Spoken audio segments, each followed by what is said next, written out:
Onde coisa conseguiu não estar assim mais roupa ainda com normal para fim de ano, tá? Como eu for celebrar com comida, busca um lugar ideal para o com o grupito ou aceita nosso trabalho. E nós vamos mostrar exatamente aqui com nós para recomendar. FNB. Buscando comida deliciosa y criollo, la Casona Restaurant sitúa net después de Guardipolis Playa, Nabumandrechi, de un menú único de especialidad de comida criollo, para breakfast, lunch y dinner. Para mim, a comida é arte, não? Então, vai diferente no país, tour, rondo do mundo, para sentir o sabor, a essência. Me hobby detallista e me gusta escolher, a escolhência de tudo coisa de tradição de cada pueblo como vai tour caminha Europa, Ásia, América, não? Então aceita plasmar aqui na Casona com touch caribenho, arubiano, não?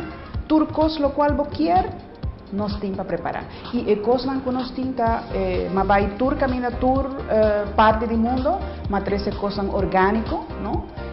Tour spices orgânico para comida que nós está preparar. Então aceita assim a Casona lugar hobby especial. Se você uma pessoa que treina e quer personalizar a comida para manter a dieta, la Casona está fazendo aqui possível e adaptar a diferentes necessidades nutritivas de cada pessoa.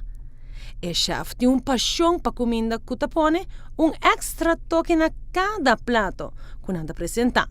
A localidade de Wilhelmina está ideal para se boquear, enjoy de breakfast ou sinta e desfrutar de doce lunch criollo que consiste de arroz, salada e uma diferente variação de carne. Situar o coração de Oranje está super cozy para você sentar com o grupo e desfrutar de hasta happy hour tour de Bierna. Na menu varia tour dia, para breakfast junto com a lunch specials e dinner. Bem, e desfrutar de momento cozy e agradável na La Casona situada net para riba de l'Ajax Building, Wilhelmina Straat.